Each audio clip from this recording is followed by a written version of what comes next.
거룩한 제단 두 번째 시간으로 무너진 제단을 수축하라, 무너진 제단을 수축하라 라는 제목으로 말씀을 전하겠습니다. 먼저 사진을 한 장 보여드리고 말씀을 시작하도록 하겠습니다. 동그라미가 표시된 부분이 오늘 말씀의 배경이 되는 갈멜산의 위치입니다. 북쪽으로는 페니키아와 인접해 있고 동쪽으로는 이스라엘 평원, 서남쪽으로는 연안 평원 사이에 솟은 해발 546m의 산이 바로 갈멜산이에요. 풍요롭다라는 뜻의 이름과 같이 갈멜산은요, 나무가 무성하고요, 지중해가 내려다 보일 정도로 경치가 아름답다라고 합니다. 갈멜산의 한 봉우리 중에 하나가 그 봉우리의 정상에 가면 무후라크라고 불리는 곳이 있어요. 사진 한번 보여주시겠습니까? 이곳을 무후라크라고 라카라고 부르는데요, 불이 내려온 곳이라는 뜻이에요. 엘리야 선지자가 쌓은 제단에 하나님께서 불로 응답하신 사건을 기념했던 장소였고요, 우리가 보고 있는 것이 바로 엘리야 기념교회입니다. 다음 사진을 보시면 갈멜산 정상에서 내륙쪽으로 바라본 장면인데요, 평원이 아름답게 펼쳐져 있지요. 여러분, 우리가 또 언제 가보겠습니까? 사진으로 성지순례 하는 거지요. 엘리야 선지자가 활동했던 시대의 왕은 아합 왕이에요. 아합 왕은요, 이 페니키아 출신의 여인을 아내로 삼습니다. 이세벨이라는 여인인데요, 성경에 보면 이 이세벨이 시돈 사람이다라고 이야기를 합니다. 시돈이라는 곳이 바로 고대 페니키아 나라의 한 중요한 지명이었습니다. 이세벨을 아내로 여왕으로 맞았다라는 것은요, 그녀가 가지고 있었던 문화를 수용했다라는 거예요. 더 나아가서 그가 섬기고 있던 신들을, 종교를 용납했다라는 거예요. 받아들였다라는 겁니다. 이세벨이라는 사람은요, 북이스라엘의 수도였던 사마리아에 바알과 아세라를 섬기는 신전을 만들어서요, 제도적으로 백성들이 우상을 섬기도록 강요했습니다. 그리고 오늘 말씀에 등장하는 이 갈멜산이 있던 지역 역시도 이세벨로 인해서요, 바알과 아세라 숭배의 꽃을 피우던 종교적 중심지가 되었습니다. 그래서 오늘 엘리야 선지자는요, 이스라엘과 이 페니키아의 관문 지역이었던 이 갈멜산에서 바알과 아세라를 섬겼던 850명의 이방 선지자들과 함께 누구의 신이 참 하나님이신지, 3년 6개월 동안 내리지 않는 이 비를 누가 내리게 할 수 있는지 1대 850으로 영적 전투를 벌였습니다. 이 전쟁에는요, 한 가지 룰이 있었습니다. 뭐냐면 공개적으로 진행되는 거였어요. 모든 사람이 보는 앞에서 진행이 됐다라는 것입니다. 각자 섬기는 신을 위해서 수송아지 한 마리씩 각을 떠서 제단 위에 올려놓습니다. 그리고 누구의 신이 불을 내려서 그 제물을 삼키는지 참 하나님인지를 가리자라는 거예요. 왜 이런 대결을 했을까 생각해 보면, 당시 바알과 아세라는요, 풍요를 상징하는 이방 신들이었습니다. 세트, 커플 신들이었어요. 바알은 비와 번개를 내리는 신으로 농사를 주관하는 신이었고요, 아세라는 다산을 주관하는 신으로 자녀를 많이 낳게 해주는 풍요의 신이었습니다. 당시 사람들이 가장 원하는 풍작과 다산을 위해서 바알과 아세라를 섬겼던 것입니다. 문제는 그 이방신을 섬기는데 하나님의 백성이라고 하는 이스라엘 사람들이 동참하고 있었다라는 사실이죠. 하나님은 이미 오래전부터 출애굽한 이스라엘 백성들에게 우상을 섬기지 마라, 가나안의 이방신들을 쫓아내라라고 분명히 말씀하셨어요. 우리 말씀 한번 찾아보겠습니다. 신명기 12장 2절입니다. 너희가 쫓아낼 민족들이 그들의 신들을 섬기는 곳은 높은 산이든지 작은 산이든지 푸른 나무 아래든지 막론하고 그 모든 곳을 너희가 마땅히 파멸하며. 아멘. 하나님께서는요, 오늘 본문보다 600년 전이나 앞서서 모세를 통해서 분명히 말씀하셨어요. 이방신들 모두 진멸하라고. 다시 말하면 온전히 하나님만 섬기라고. 가나안 땅에 정착할 당시인 여호수아 때도 마찬가지입니다.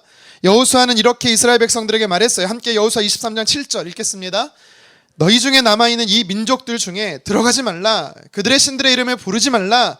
그것들에게 가리켜 맹세하지 말라. 또 그것을 섬겨서 그것들에게 절하지 말라. 아멘. 여기서 말하는 민족들에게 들어가지 말라는 뜻이 뭐냐면 그들의 문화 중에 특히 우상 숭배, 종교에 동참하지 말라라는 것입니다. 그런데 이스라엘 백성들 어떻게 합니까? 모세와 여호수아가 말했음에도 불구하고 여러 사사들을 통해서 심지어 민족의 대선지자요 제사장인 사무엘을 통해서도 계속해서 들려진 하나님의 말씀, 오직 여호와 하나님만을 섬기라, 이 말씀을 귀뚱으로도 듣지 않죠. 불순종합니다. 열심히 우상 숭배해요. 결국 하나님은 징계를 내리십니다. 3년 6개월 동안 땅에 비를 내리지 않으세요. 기근의 고통을 통해서 그들이 좀 깨닫고 돌아오기를 주님은요 간절히 원하셨던 거예요. 특단의 조치를 내리신 겁니다. 징계의 끝자락이 됐을 때, 다시 그 땅에 하나님께서 비를 내리시려고 하실 때, 많은 백성들이 보는 앞에서 이방신들이 관장한다라고 믿었던 하늘과 땅, 비와 농사에 이방신들이 얼마나 무능한지를 하나님 보여주고 싶으셨어요. 그리고 하나님이 얼마나 참 하나님 신이신지를 엘리야를 통해서 갈멜산 전투를 통해 보여주고 싶으셨던 겁니다. 오늘 우리가 읽은 30절보다 앞선 25절에서부터 29절에 보면 먼저 바알과 아세라를 섬기는 선지자들이 자신들의 신을 부르는 모습이 등장합니다. 제단에 제물을 올려놓고 불로써 응답해달라고 간절히 부르짖습니다. 그런데 어떻습니까? 아무 반응도 없어요. 묵묵부답입니다. 심지어 정오가 지나자 칼과 창으로 자신들의 몸을 해합니다. 찌릅니다. 피를 쏟아내지만 그런다고 이방신들이 응답하지 않습니다. 성경에는요 우상에 대해서 참 많은 표현이 있는데요, 예레미야 선지자가 우상에 대해서 참 적절하게 표현을 했어요. 우리 같이 한번 말씀을 보도록 하겠습니다. 예레미야 10장 5절입니다. 말도 못하며 걸어다니지도 못함으로 사람이 메어야 하느니라. 그것이 그들에게 화를 주거나 복을 주지 못하나니 너희는 두려워하지 말라 하셨느니라. 아멘. 우상은요 생명력도 없대요. 아무 능력도 없대요. 그저 사람이 만든 형상에 불과하다라는 거예요. 그런 존재의 바알과 아세라가 불로 하늘에서 응답할 수 있겠습니까? 못하는 거죠. 그런데도 사람들이 우상을 열심히 만들어서 더 열심히 섬깁니다. 왜일까요? 하나님을 떠난 자들이 자신의 육신의 만족과 쾌락을 위해서 그 신들을 조종하고자 하는 탐욕에서 시작되는 거죠. 혹시 내 삶에도 하나님이 아닌 우상을 섬기는 모습이 있지 않습니까? 하나님보다 더 사랑하는 것이 있다면 그것이 바로 우상이에요. 추종하고 따르는 마음에서부터 일과 사람, 물질에 이르기까지 하나님보다 더 우선순위로 삼고 의존하는 것, 그것이 바로 우상 숭배입니다. 여러분 심지어 교회에도 우상 숭배가 있어요. 나를 구원하셔서 자녀 삼아 주신 것 너무나 감사해서 작지만 미약하지만 내가 할 수 있는 것으로 주의 몸된 교회를 섬기고 하나님과 공동체를 위해서 하는 것이 아니라 직분, 봉사가 완장이 돼서 나 자신을 드러내는 자기만족으로 한다면 그건 역시도 우상 숭배예요. 어느 순간부터 내 안에 들어와 주인 행세를 하는 것들이 있을 겁니다. 그것들을 향한 나의 열심과 노력 모두 헛수고입니다. 우상은 절대로 우리 삶의 복도 저주도 아무 영향도 주지 못해요. 내가 부르짖는 것에 듣지도 응답도 할 수 없습니다. 내 문제를 해결조차 할 수가 없어요. 도리어 나를 두렵게 만드는 존재가 바로 우상입니다. 그래서 우리는 내 마음에서 우상을 치워버려야 합니다. 그리고 다시 하나님을 내 마음의 주인으로 모셔드려야 되는 것입니다. 그렇다면 구체적으로 어떤 삶이 하나님을 주인으로 모시는 삶일까요? 우리가 어떻게 해야 하나님만 온전히 섬김을 살 수 있는지 오늘 말씀을 통해 살펴보도록 하겠습니다. 내 삶의 우상을 몰아내고 하나님을 주인으로 모시며 사는 삶은 바로 제단을 쌓는 삶입니다.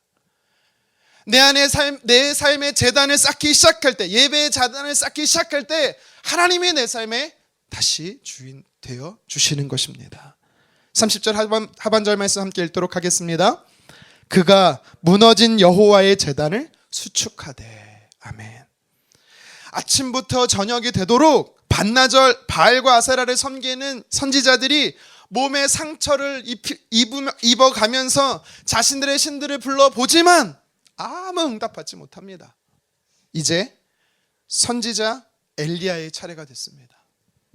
엘리야는요, 먼저 번제물을 올려놓을 제단, 하나님의 불이 응답으로 임할 제단을 먼저 만들었어요. 여러분, 근데 30절 하반절을 자세히 보십시오. 성경이 뭐라고 말합니까? 엘리야가 새로운 제단을 만들었다라고 말하지 않습니다.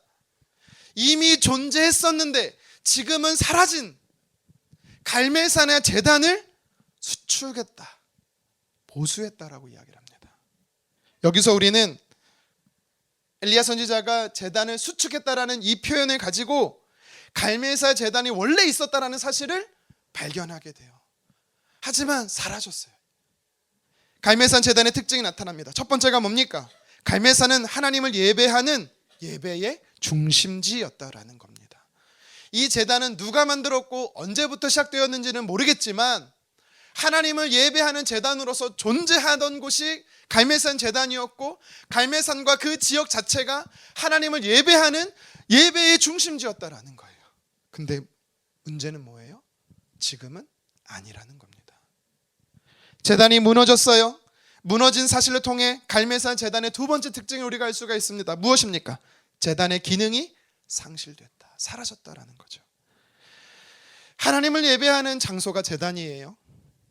그런 제단이 무너졌어요. 더 이상 그곳에 하나님의 사람들이 모이지가 않습니다. 예배하지 않았다라는 거예요. 그럼 왜 사람들은 갈멜산에서 하나님을 예배하지 않았을까요? 제 어릴 적 교회 생활 중에 가장 희미하게 남는 기억 중 하나가 뭐냐면 교회에서 간 산기도입니다. 여러분, 산기도 가보셨어요? 취학 전인지 아니면 저학년 때인지 기억은 나진 않지만 어두운 산길을 오르고 내리면 추우니까 옹기종기 모여서 예배하고, 또 흩어져서는 무서우니까 크게 부르짖어 기도했던 때가 기억이 납니다. 30-40년 전만 해도요, 한국 교회는 대부분 산기도가 있었어요. 근데 지금은 어떻습니까? 거의, 산기도가 없어졌어요. 거의 없어졌어요. 그 이유는 교회마다 이제 정기적인 기도회와 예배가 생겨서 그렇죠. 또 교회에서 기도하면 안전하고 시간도 절약되니까 산이 아니라 교회에서 기도하기를 선호하게 된 것입니다. 또 산에서 사건 사고가 워낙 많이 발생하다 보니까 일부 지역에서는요, 법적으로 단체 입산을 금지하기도 했습니다. 그래서 지금은 교회 문화의 산기도는 쇠퇴하게 됐어요. 그러면 갈멜산 제단 역시 왜 쇠퇴한 걸까요? 시대의 흐름으로 사라진 걸까요? 아닙니다. 뭔가 다른 영적 활동으로 전이가 된 게 아니에요. 변화가 된 게 아닙니다. 갈멜산 제단은 상실된 거예요. 무너진 겁니다. 더 이상 이스라엘 백성들이 하나님 앞에 나가 예배하지 않은 거예요. 이것은 하나님을 떠난 상태로 바알과 아세라를 섬기는 우상 숭배에 그들이 빠져 있었음을 여실히 보여주고 있는 것입니다. 하나님께서 나와 예배하는 사람이 없으니 갈멜산 제단이 예배 처소가 관리가 되지 않았죠. 이런 상태가 지속되니 제단의 기능은 마비된 것입니다. 이스라엘 백성들의 여호와 신앙 붕괴는 하나님의 자리를 다른 것으로 대체한 우상 숭배였습니다. 그래서 엘리야 선지자는요, 과거 하나님의 예배하던 그 제단을 영광의 제단을 회복하고자 의도적으로 다시 수축했던 것입니다. 우리 삶에 하나님이 하나님 되심을 인정하는 것은 다른 것에 있지 않습니다. 제단의 회복, 즉 예배 회복에서부터 시작이 되는 겁니다. 갈멜산 제단이 무너졌다라는 것은 하나님을 향한 이스라엘 백성들의 마음이 사라졌다라는 거고요. 그 사라진 마음이 행동으로 표출된 것이 바로 갈멜산 제단의 무너짐입니다. 만약 지금 내 삶에 예배의 제단이 무너져 있다면 그것은 이미 내 마음이 하나님에게서 떠나 있다라는 거예요. 내 마음 중심에 하나님이 아닌 다른 것으로 채워져 있다라는 것을 반증하는 겁니다. 비록 몸은 예배 현장에 나와 있을지는 몰라도 말씀이 들리지 않고 찬양도 기도도 아무 감격이 없다면, 예배가 무료하다면 그것은 내가 영적으로 무감각한 상태, 심령에 메마른 상태, 당시 이스라엘 백성들과 다를 바가 없는 것입니다. 어느 순간부터 한국교회 성도들은요, 예배의 주도권을 나에게 있다라고 생각을 해요. 오늘은 시간도 남는데, 오늘은 할 것도 없는데 교회나 가볼까? 아니야, 오늘은 좀 몸이 아파, 몸도 피곤해, 다음에 가야겠다. 내일까지 해야 할 것도 많고 이따 약속 시간과 예배 시간이 겹치니 애매한데 다음 주에 가자. 이런저런 이유로 예배 재단에서 멀어지는 사람 많습니다. 참고로 여러분들 아니에요. 오늘 이 자리에 오신 분들은 이 얘기 들을 필요도 없습니다. 그래도 합니다. 이번 주에 이런 일이 있었어요. 중학생인 제 둘째가 전화가 왔어요. 학교에서 방과후 수업으로 배구를 배웁니다. 근데 자기가 다니는 학교에서 배구 선수로 대회에 출전하게 됐다라는 거예요. 그래서 아빠, 저 나가도 돼요? 막 이렇게 너무 기쁜 목소리로 저에게 낭낭하게 이야기를 하는 거예요. 어떻게 하고 싶은 아이에게 하지 말라고 하겠어요? 처음에 뭣도 모르고 그 해, 잘 됐다. 근데 너 해도 된대 선생님이? 아빠 저 자질 있대요. 그래 선생님이 정말 그렇게 말한 거 맞아? 그래서 제가 그냥 전화 끊는 무렵에 근데 언제 나가니 대회? 30일이요. 오늘 주일. 몇 시까지 가야 되는데 10시요. 야, 너 청소년부 11시에 외국인들 오시는데 어떡해? 아빠 제가요 빨리 갔다가 빨리 마치고 2시 청년 예배 드리겠습니다. 그러는 거예요. 그래서 뭐 그런 줄 알고 그래 알았다 하고 매주 그런 것도 아니고 평생 한 번일 텐데 아마 나가고 이제 대회는 안 나갈 것 같아요. 제가 볼 때. 끊었어요. 전화를 끊고 그날 저녁 늦게 아이와 다시 대화를 하는 중에 대회가 저녁 늦게 끝난다라는 거예요. 아빠 어떡하죠? 2시 예배 참석 못 하겠는데요. 10시까지 가야 한다며 1부 예배도 못 드리잖아. 그랬더니 네. 그래서 제가 단호하게 말했습니다. 네가 정말 하고 싶은 건 알겠는데 미안해. 아빠는 여기에 사인해 줄 수가 없어. 또 이렇게 부모 동의서가 필요하더라고요. 아빠는 동의해 줄 수가 없어. 아이의 눈에 살짝 눈물이 고였어요. 자기가 정말 하고 싶은데 아빠가 못하게 한다고 어떻게 그럴 수 있냐고.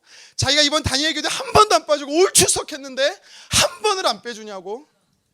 목사 딸 안 한다고 라는 말은 안 했어요. 억울한 눈빛으로 저를 쳐다보더라고요. 제가 이렇게 말했습니다. 평소에 늘 하던 말인데 또 했어요. 아빠는 너를 포함해서 우리 딸들이 공부 못해도 좋아. 대학 가고 싶지 않다면 안 가도 괜찮아. 대신 하고 싶은 걸 찾아. 행복하게 할 수 있는 일을 찾아. 열심히 했으면 좋겠어. 단 그 일 역시도 하나님을 예배하는 신앙생활이 우선순위 돼야 돼. 이게 너에게 바라는 아빠의 유일한 소망이야.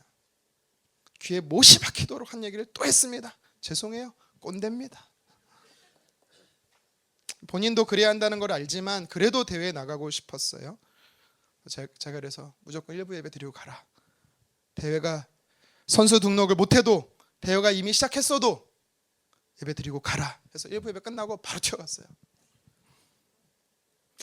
하나님을 떠나지 않고 선교적 삶으로 목회 길로 가도록 한 저희 부모님의 신앙 교육이 한 가지 있습니다. 다른 것이 아니라 매일 드리는 가정 예배였어요. 하루에 한 번씩 모여서 찬송가 한 장을 부르고 성경 한 장을 같이 읽습니다.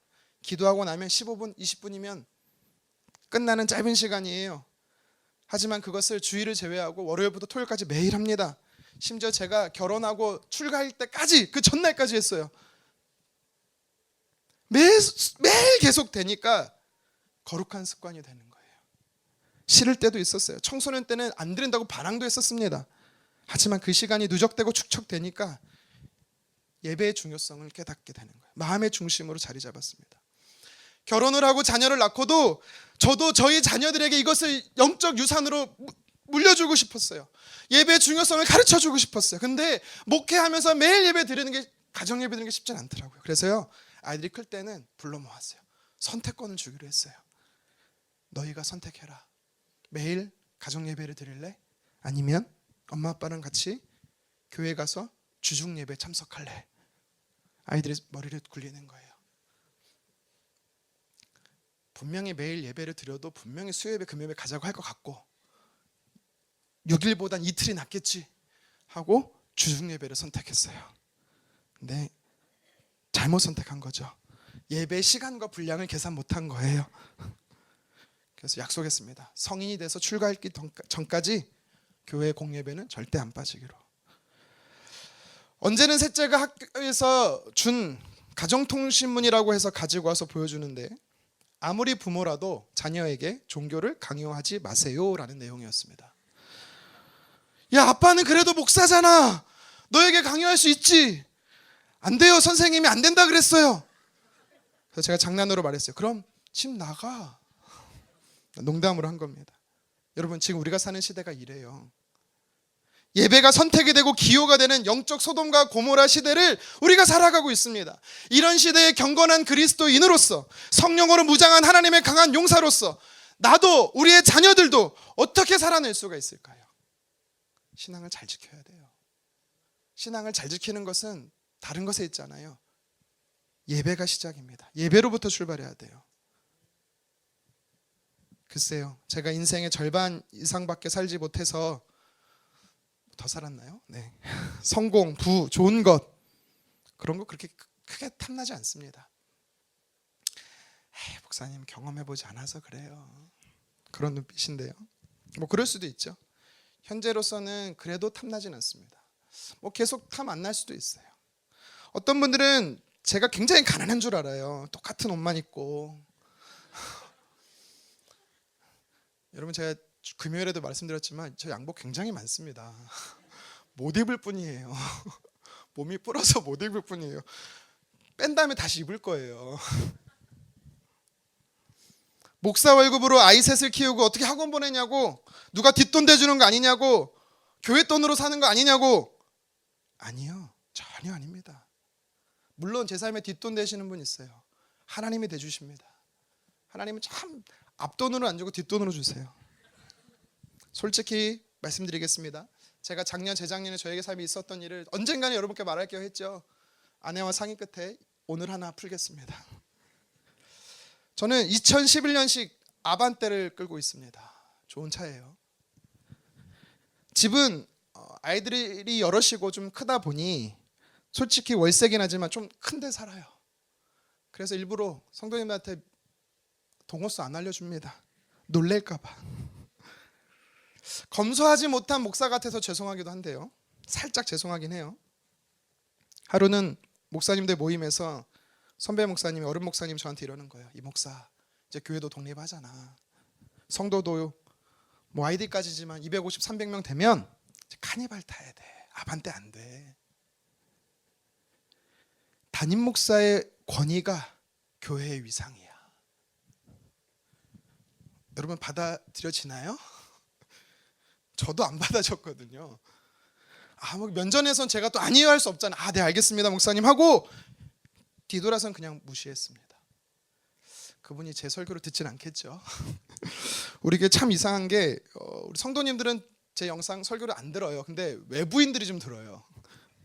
신기하죠?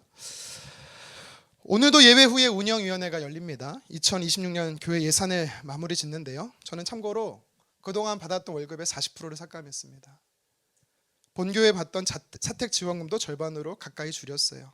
여러분 오해하지 마십시오. 우리 교회가 돈이 없는 게 아닙니다. 반대로 우리 운영위원분들이 인색해서 담임 목사를 각박하게, 야박하게 그렇게 사례를 책정하지 않았어요. 제가 사례를 책정할 때 제일 먼저 얘기했습니다. 2026년 월급 일체 받지 않겠습니다.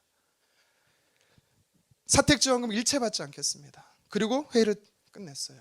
그랬더니 일주일 동안 집사님들이 한참 힘드셨나 봐요. 다음 운영위원 모임 때 이렇게 하는 거예요. 목사님, 재정을 안 받으시면 부교육자 사례를 줄 수가 없습니다. 저를 협박하는 거죠. 제가 그 생각까지는 못했어요. 그래서 타협을 본 게 이겁니다. 여러분, 저는 사례 받은 것도 흘려보낼 거예요. 여러분 교회 담임 목사 멋진 사람이에요. 이 부분을 아내랑 상의 끝에 여러분께 말씀드리는 거예요. 여러분 놀라지 마세요. 저는 건물까지는 아니어도요, 강남에 아파트 한 채 살 정도의 돈은 있습니다.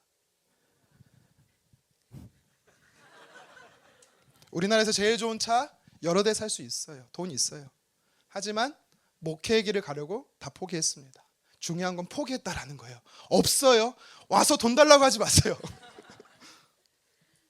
고민했어요. 그냥 멈추고 그렇게 세상적으로 살까? 아니면 가난해도 좁은 문으로 들어갈까? 목회의 길을 갈까? 많이 고민했습니다. 결정하고 선택했더니 부어주시더라고요, 하나님께서요. 여러분, 제가 왜 이런 결정을 내린지 아세요? 뭐 아시는 분도 있지만 제가 여러 번 아파봤어요. 그러니까 아무 소용없더라고요. 또 성도들에게 덕이 안 되는 모습 목회자로서 하고 싶지도 않습니다. 대단하지 않습니까? 농담입니다. 여러분, 저에게 물질은 아직까지는 그래요. 큰 욕심은 없어요. 근데 제가 정말 끝까지 포기할 수 없는 욕심이 한 가지 있습니다. 영적 욕심이에요. 그건 뭐냐면 바로 예배예요. 그냥 1시간 찍고 가는 게 말고, 하나님 임재가 충만하다라고 그냥 외치지만 말고, 하나님의 일하심이 있고 역사하시고 운행하시는 하나님의 호흡을 경험하는 그런 예배. 찬양이 내 마음에 울림이 되고, 선포되는 말씀이 내 마음에 찔림이 되고, 기도가 내 마음에 터치가 되는 그런 예배. 그런 예배를 사모하셨으면 좋겠어요. 저는 청년 때 이 표현을 처음 들었거든요. 그땐 정말 충격이었습니다. 지금 드리는 이 예배, 너의 인생의 마지막 예배인 것처럼 하나님께 드려라. 이 예배 내 인생의 마지막처럼 예배 드려라. 한번 생각해 보세요. 이제 더 이상 내가 예배를 드릴 수 없다 생각해 보세요. 그럼 오늘 내 삶의 마지막 예배 술렁술렁 대충대충 시간 때우듯 하시겠습니까? 그럴 수 없는 겁니다. 신명기 말씀에 보면 하나님께서 자기의 백성된 사람들에게 요구하는 게 있대요. 원하시는 게 한 가지, 원하시는 게 있대요. 신명기 10장 12절 상반절인데요. 제가 읽을 테니까 여러분은 눈으로 한번 보세요. 이스라엘아, 내 하나님 여호와께서 내게 요구하는 것이 무엇이냐? 아멘. 우강아, 나 하나님은 너에게 정말 원하는 게 있어. 다른 것 말고 너한테 정말 원하는 게 있어. 신명기 10장 12절 13절에 보면 하나님이 원하시는 게 몇 가지 나와요. 그 중에 12절 하반절에 뭐라고 말씀하는지 아세요? 그건 바로 예배야 라고 주님 말씀하세요. 우리 신명기 10장 12절 하반절 함께 읽겠습니다. 마음을 다하고 뜻을 다하여 내 하나님 여호와를 섬기고, 아멘. 여기서 섬기다라는 단어가요, 히브리어로 아바드라는 단어인데 영어로 워십이에요.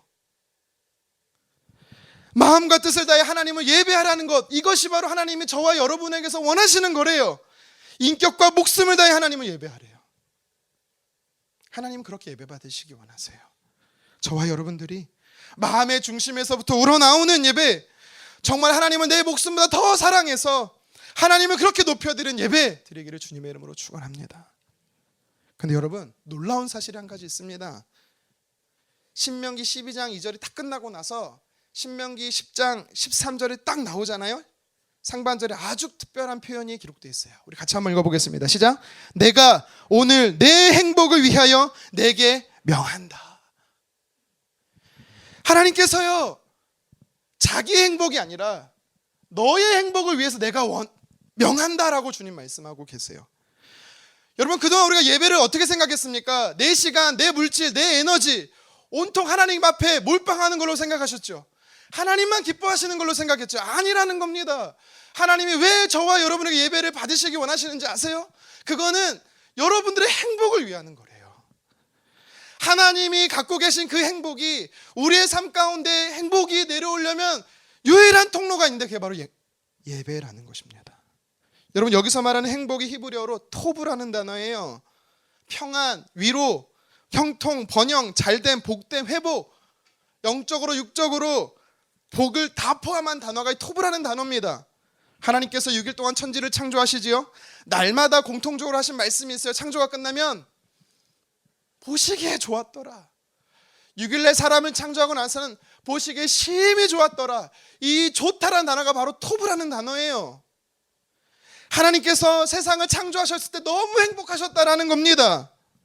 하나님 안에 있는, 하나님만 소유했던 그 행복이 피조세계로 흘러 넘쳐난 사건이 바로 창조였다라는 거예요. 하나님에게는 완전하신 그 행복이, 전지전능하시고 초월적인 하나님으로서 하나님만 소유하신 그 행복이 이 땅에 살아가는 한계를 지닌 우리가 잠시지만, 일부지만 맛볼 수 있는 기회가 있는데요, 그것이 바로 예배라는 것입니다. 그래서 예배는 하나님의 자녀된 우리가 하나님처럼 행복해지는 시간이에요. 사람의 입장에서는요, 영원하신 창조세계의 하나님의 그 행복을 이 시대에 끌어오는 것, 죄 많은 이 세상에 문제 많은 내 삶 가운데 끌어오는 사건이 예배예요. 하나님을 위한 시간일 뿐만 아니라 나를 위한 시간이 바로 예배입니다. 하나님 인재 가득한 예배를 사모하시기를 간절히 축원합니다. 갈멜산 제단이 무너졌다라는 것은 이스라엘 백성들이 하나님으로부터 더 이상 은혜를 공급받지 못했다라는 거예요. 공급이 끊어졌다라는 거예요. 은혜가 끊어졌다라는 겁니다. 그래서 그들의 삶은 불행했습니다. 비가 내리지 않으니까 마실 물도 없고 고통스러웠습니다. 땅에서 곡식을 수확할 수 없으니까 창고가 텅텅 비어가는 거예요. 열심히 살아내도 궁핍해지는 것입니다. 또한 영적으로 메말라 가는 거예요. 만약 지금 내 삶에 영적으로 또 육적으로 고갈된 상태가 찾아왔다면 제일 먼저 여러분의 예배의 재단부터 확인해 보십시오. 무너지지 않았는지 점검해 보십시오. 하나님의 은혜가 내게서 끊어졌다면 어디서부터인지 언제부터인지 찾아보십시오. 지금 내가 하나님을 온전히 예배하는 이 시간과 장소를 다른 것으로 대체하여 하나님이 아닌 다른 것을 섬기고 있지는 않습니까? 그것들이 내게 행복을 가져다 줄 거라고 착각하고 계시지 않습니까? 우리에게 진짜 참 자유를 주시는 분 하나님이세요. 하나님만이 평안과 기쁨, 샬롬을 주실 수가 있으세요. 우상은 도리어 우리를 속박하고 종노릇하게 만듭니다. 그 끝은 파멸이에요. 육신의 것들, 육체의 것들 물론 필요합니다. 중요해요. 기쁨도 주기도 해요. 하지만 잠시예요. 만족함을 주지 못합니다. 그리고 언젠가는 다 썩어지고 사라집니다. 그래서 그것을 추종하며 살지 마세요. 그것들을 소유하고자 우상으로 섬기지 마세요. 영원하지 않습니다. 진짜 가치 있는 걸 추구하세요. 내게 행복을 주실 수 있는 분만 섬기세요. 요새 내가 마음으로 뿐만 아니라 영적으로 행복하지 않다면 물론 여러 요인이 있겠지만 내 예배의 재단이 멀쩡한지 괜찮은지 확인해 보시기를 바랍니다. 하나님은 지금 내 삶에 최선이십니까? 그러나 내 예배의 재단이 무너졌다면 하나님은 더 이상 내 삶의 최선이 아닙니다. 차선이고 차차선이에요. 하나님은 내 삶의 우선순위로 모시려면 엘리야처럼 다시 예배의 재단을 복원, 수축해야 되는 것입니다. 그럴 때 내 삶의 주인이 하나님으로 회복되기 시작하는 겁니다. 무너진 재단이 회복될 때 하나님께서 내 삶의 은혜의 강물을 다시 흐르게 하실 겁니다. 무너진 재단을 수축할 때 불이 내려온 것처럼 하나님의 응답을 경험하는 삶이 될 것입니다. 가끔 보면 영적으로 힘을 주는 사진들이 있어요. 아마 여러분들도 한 번쯤 인터넷으로 보셨을 텐데요. 유명한 사진 중에 하나지요. 한번 보여주시겠습니까? 이 사진입니다. 한국전쟁 이후로 가난하고 힘든 삶에도 우는 아이를 달래 업고 예배 자리로 나가 말씀 붙잡고 기도하는 어머니. 엄마가 저는요 개인적으로 이런 분들 때문에 한국교회가 부흥했다라고 저는 생각을 합니다. 근데 이제 이 사진을 보면 대부분 여인에게 집중을 해요. 근데 저는요 어느 날 이 사진을 보면서 문득 이런 생각이 들었어요. 저 등에 엎여있는 아이는 어떻게 됐을까? 저 아이는 커서 무엇이 됐을까? 여러분 궁금하지 않으세요? 네, 저만 궁금합니다. 그래서요 정말 며칠 동안 저 아이가 어떻게 됐는지 모든 AI를 동원해서 찾아봤지만 제 정보력으로는 못 찾았어요. 그런데 여러분 혹시 우리나라의 그 제약회사 중에 빅3에 해당하는 종근당 아세요? 들어보셨습니까? 이종근이라는 분이 자신의 이름으로 창업한 이 종근 제약사가 나중에 이제 사명이 바뀌어서 종근당이 됐는데요. 이분이 바로 이종근 창업자예요. 회장님이세요. 물론 지금은 이제 고인이 되셨는데요. 이분의 회사에, 이분이 세울 때 회사에 이 로고가 있습니다. 심볼, 상징이 있어요. 혹시 뭔지 아세요? 미리 보여주시면 안 되는데. 종이에요, 종. 이게 이제 1970년대부터 지금까지 계속 요 마크, 심볼로서 유지가 되어 오고 있는데요. 사실 5번째 바뀐 거예요. 1950년대까지는요. 회사 심볼이 뭔지 아세요? 빨간색 십자가. 교회도 아닌데 빨간색 십자가였어요. 1960년대에 회사가 갑자기 성장하니까요, 비약적으로 성장하니까 종교적 색채가 너무 강하다 비판 여론이 있었습니다. 그래서 공모를 통해서 회사 로고 심볼을 바꾸기로 합니다. 근데 이종근 회장이 이 종을 선택한 거예요. 여기에는 스토리가 있습니다. 이종근 회장의 어머니는 지금 서대문에 있는 이 독립문 영천시장, 그 시장이 시작되기 전부터 그곳에서 아침마다 콩나물을 팔던 분이세요. 그런데 아침 일찍 콩나물을 팔어 나가기 전부터 이분은요, 어머니는요, 교회에 먼저 나가 예배의 제단을 쌓고 일하러 가셨어요. 이번 다니엘 기도 때 오셨던 이 와플대학 사장님 손정희 장모님처럼 예배에 대한 열정이 대단하셨습니다. 이종근 창업주의 어머니는요, 늘 기도하는 한 가지 기도 제목이 있었습니다. 인생에 한 가지 목표가 있었어요. 그게 뭔지 아십니까? 우리 자녀들 예수님 잘 믿게 해주세요. 이거였어요. 예수님 잘 믿고 하나님께 쓰임받게 해주세요. 부자가 되게 해주세요. 성공하게, 이게 아니었어요. 예수님 떠나지 말고 예수님만 잘 믿고 하나님 앞에 쓰임받다가 천국 가게 해주세요. 이거였어요. 어려서 어머니를 따라 새벽 제단을 쌓으며 교회의 종을 듣고 보고 자란 사람이 이종근 회장이었습니다. 그가 커서도 어머니의 새벽 제단은 계속되었습니다. 그래서 어머니의 새벽 제단 때문에 자기가 존재했고 자기 회사도 존재할 수 있었다 하며 늘 감사하고 있었던 그때 바로 이 로고를 본 거예요. 종을 본 거예요.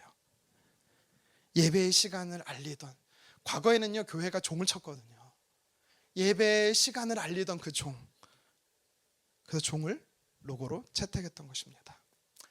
물론 이종근이라는 이 분이 아까 사진에서 본 그 엎혀있던 아이는 아니겠지만 어머니의 기도, 예배의 제단을 보고 자란 한 사람으로서 약으로 사람의 건강을 돌보고 또 장학재단을 통해서 학생들에게 희망을 주는 자로 마지막까지 하나님 앞에 그렇게 귀하게 쓰임받다가 주님 품에 안긴 겁니다. 여러분, 나를 살게 할 뿐만 아니라, 나를 살리게 할 뿐만 아니라 우리 다음 세대들, 우리 자녀 세대들, 후손들에게 물려줘야 하는 것이 있어요. 그게 뭐냐면 예배의 제단이에요.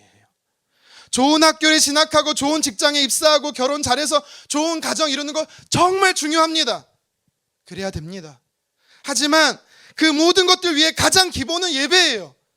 예배의 제단 위에 학교, 직장, 가정, 일, 건강, 물질, 심지어 내 꿈과 비전도 있어야 되는 겁니다.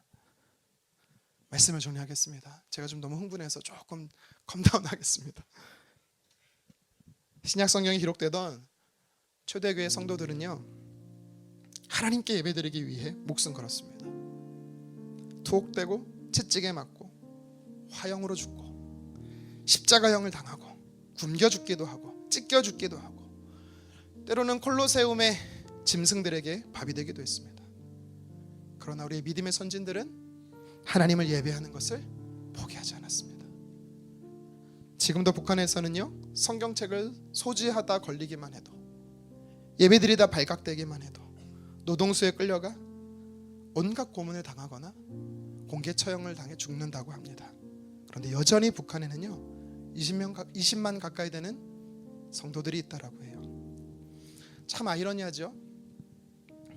우리는 예배드림에 어떤 박해도 핍박도 없는 사회 시대에 살고 있습니다. 언제 어디서나 원하면 예배할 수 있는 자유가 있어요. 그런데 예배의 감격도 열정도 식어져 가고 있습니다. 이 교회의 예배는 무엇이 부족하고 약하다, 나와 맞다, 맞지 않다, 참 고상한 평가를 하고 있습니다. 여러분, 예배에는 고상함이 필요 없습니다. 하나님을 향한 간절함이 필요한 것입니다. 그땐 그랬지. 과거엔 나도 여기까지 했어. 그 기억으로 지금을 사는 것은 건강한 신앙생활이 아니에요. 광야 이스라엘 백성들은 어제의 만나로 살지 않았습니다. 새로 내려주시고 부어주시는 오늘의 만나로 살았어요. 사랑하는 성도 여러분, 지금이 중요합니다. 내 삶의 예배의 자단이 잘 세워져 있어야 해요. 무너져 있으면 안 됩니다. 하나님은 내 삶의 참 주인, 행복의 근원으로 모시고 엘리야처럼 예배의 제단을 다시 쌓는, 수축하는 저와 여러분 되기를 주님의 이름으로 축원합니다.